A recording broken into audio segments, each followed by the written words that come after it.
کا ایک مختصر سا تعارف لیتے ہیں، اگرچہ کہ ہمارے تمام صحابہ کسی تعارف کے محتاج نہیں، اللہ تعالیٰ نے ان کا تزکیہ فرمایا ہوا ہے، رضی اللہ عنہم ورضوا عنہ ان کے متعلق فرمایا، لیکن پھر بھی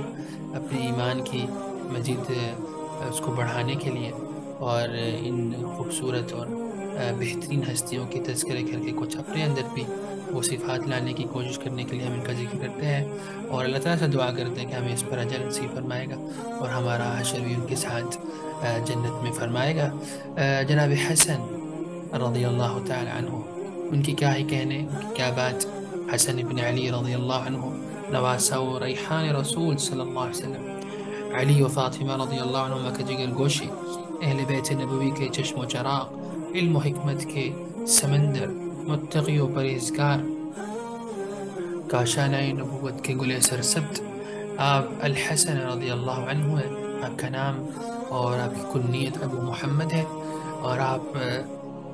نبی کریم صلی اللہ علیہ وسلم کے نواسے، ان کی دنیا کی خوشبو اور پھول ہیں،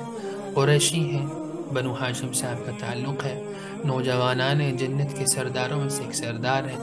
آپ مدینہ میں رمضان 3 ہجری میں پیدا ہوئے، اور آپ کا نام بھی نبی کریم صلی اللہ علیہ وسلم نے ہی الحسن رکھا تھا۔ جناب اسامہ بن زید رضی اللہ تعالیٰ عنہ، جو خود بھی ایک بہت بڑی شخصیت ہے اور اللہ تعالیٰ کے محبوب ترین لوگوں میں سے شمار ان کا ہوتا تھا، وہ فرماتے ہیں کہ نبی صلی اللہ علیہ وسلم نے انہیں یعنی اسامہ کو اور حضرت حسن کو ایک بار پکڑ کر یہ دعا فرمائی،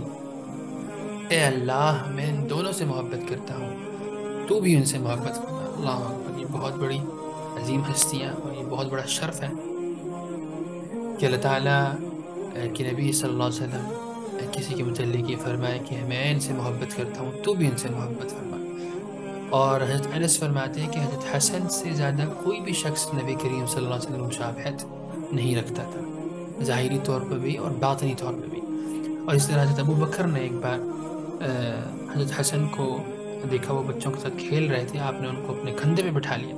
اور ان کے پاس حضرت علی بھی ساتھ موجود تھے، اور ان کے سامنے فرمایا جناب حسن کو، میرے والد تم پر قربان، علی نہیں، آپ تو نبی کے مشابہ ہیں۔ اور اس بات پر جناب علی رضی اللہ تعالیٰ عنہ ہنسنے لگے۔ نبی کریم صلی اللہ علیہ وسلم نے ان کے متعلق ارشاد فرمایا تھا کہ میرا یہ بیٹا سردار ہے، اور شاید اس کے ذریعے اللہ تعالیٰ مسلمانوں کے 2 عظیم گروہوں میں صلح کروائے گا۔ بلا شبہ یہ بھی ایک پوشن گوئی تھی جو بعد میں صحیح ہوئی۔ اس حدیث میں سبحان اللہ میں یہ پتہ چلتا ہے کہ نواسے کو بھی بیٹا کہا جا سکتا ہے، جیسے کہ اس حدیث میں نبی کریم صلی اللہ علیہ وسلم نے اپنے نواسے کو بیٹا کہا۔ ہمارے عام طور پر اس حوالے سے بہت زیادہ کمی دیکھنے میں آئی ہے کہ لوگ جو بیٹی کی اولاد ہے اس کو وہ اہمیت نہیں دیتے، وہ اس کو درجہ نہیں دیتے جو اپنے بیٹوں کی اولاد کو دیتے ہیں۔ تو اس سے ہمیں یہ سیکھنا چاہیے کہ نبی کریم صلی اللہ علیہ وسلم نے اپنے نواسے کو بھی اپنا بیٹا قرار دیا اور اس سے بہت زیادہ محبت کا اظہار کیا۔ اب اپنے والد کی شہادت کے بعد تقریباً 40 ہجری میں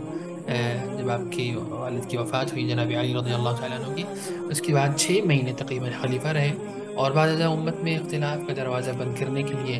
اتحاد کی فضا مسلمانوں کے درمیان قائم کرنے کے لیے، فتنے کو ختم کرنے کے لیے خلافت سے آپ